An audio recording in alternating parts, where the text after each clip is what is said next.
প্রিয় দর্শকবৃন্দ, ক্রিকেট দিগন্ততে আপনাদের সবাইকে স্বাগত। বিশ্ব টেস্ট চ্যাম্পিয়নশিপের ফাইনালে পৌঁছানোর দৌড় এখন তুঙ্গে।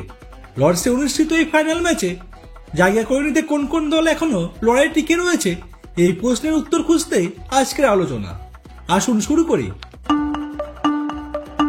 বিশ্ব টেস্ট চ্যাম্পিয়নশিপে প্রতিটি ম্যাচে জয়ের জন্য দলগুলো পায় 12 পয়েন্ট, ড্র হলে 4 পয়েন্ট এবং টাই হলে 6 পয়েন্ট। তবে প্রতিটি দলের মোট টেস্ট ম্যাচের সংখ্যা সমান নয়, তাই ফাইনাল র্যাঙ্কিং নির্ধারণ করা হয় পয়েন্টের শতাংশের ভিত্তিতে।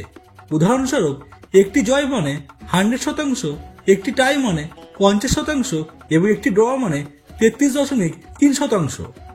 বিশ্ব টেস্ট চ্যাম্পিয়নশিপ 2023-2025 চক্রের এখনো বাকি রয়েছে 13টি টেস্ট ম্যাচ। এই ফাইনালের জন্য 3টি দল এখনো শক্ত প্রতিদ্বন্দ্বী হিসেবে নিজেদের টিকিয়ে রেখেছে।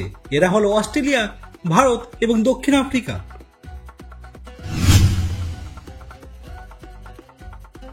পার্থে অস্ট্রেলিয়ার বিরুদ্ধে প্রথম টেস্টে জয় তুলে নিয়ে ভারত পয়েন্ট টেবিলের শীর্ষে ফিরে এসেছে।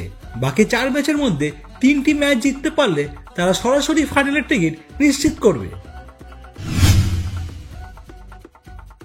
শ্রীলঙ্কার বিরুদ্ধে প্রথম টেস্টে জয় পেয়ে দক্ষিণ আফ্রিকা এখনো লড়াই টিকে রয়েছে। যদি তারা তাদের বাকি 3টি ম্যাচে জয় পায় তবে তারাও ফাইনালে চলে যাবে। তবে 2টি জয় এবং একটি ড্র তাদের জন্য যথেষ্ট হতে পারে যদি অন্য দলের ফলাফল তাদের পক্ষে যায়। ভারতের বিপক্ষে প্রথম টেস্টে হারার পর অস্ট্রেলিয়া 3য় স্থানে নেমে এসেছে। তবে তাদের এখনো নিজেদের ভাগ্য নিজেদের হাতে রয়েছে। শেষ 6 ম্যাচের মধ্যে 5টি জিতলে তারা সরাসরি ফাইনালে চলে যাবে। 4টি জয় হলো সম্ভাবনা থাকতে পারে, তবে অন্য দলের ফলাফল গুরুত্বপূর্ণ হয়ে উঠবে। দক্ষিণ আফ্রিকার বিরুদ্ধে পরাজয়ের ফলে শ্রীলঙ্কার জন্য ফাইনালে যাওয়ার সম্ভাবনা অনেকটাই কমে গিয়েছে।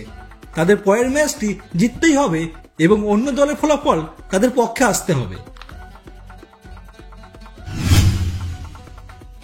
ইংল্যান্ডের বিপক্ষে পরাজয়ের পর নিউজিল্যান্ডের জন্য ফাইনালে যাওয়ার সম্ভাবনা আরও কঠিন হয়ে উঠেছে। তাদের বাকি 2 ম্যাচ জিততে হবে এবং অন্য দলের ফলাফলের উপর নির্ভর করতে হবে।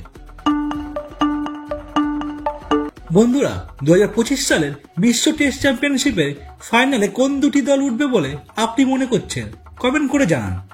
আজকের মতো এখানে শেষ করছি। এমন আরও ক্রিকেট আপডেট পেতে চ্যানেলটিকে সাবস্ক্রাইব করুন। দেখা হবে পরবর্তী ভিডিওতে। ধন্যবাদ।